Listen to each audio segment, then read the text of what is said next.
So government కొనట్లేదని government blame చేయడం పక్కన పెట్టేసి మనం రైతులం మారుద్దాం, ఇంట్లోకి ఏం అవసరమో అవి పండించుకునే ప్రయత్నం కూడా చేద్దాం. దాంతో పాటు ఇంకా కమర్షియల్ క్రాప్స్ కూడా పెట్టుకుందాం. మార్కెటింగ్ చేయడము, వ్యవసాయం ఎలా చేసుకోవాలి, అంటే కెమికల్స్ వేయకుండా ఎలా పండించుకోవాలనే అవగాహన కూడా వస్తుంది.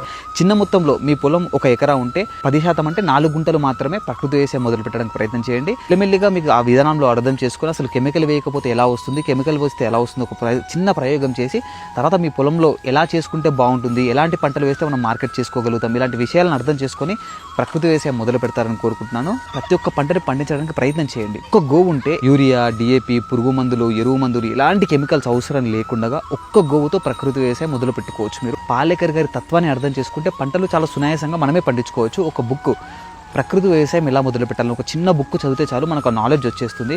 ఇప్పుడు చాలామంది యువత చదువుకున్న వాళ్ళు ఉన్నారు. ఇంట్లో ప్రతి ఒక్కరి ఫ్యామిలీ బ్యాక్గ్రౌండ్ వ్యవసాయమే కాబట్టి ఇంట్లో వాళ్ళకి చెప్పడానికి ప్రయత్నం చేయండి. ఈ రీల్ని ప్రతి ఒక్క రైతన్నతో తప్పకుండా షేర్ చేయండి.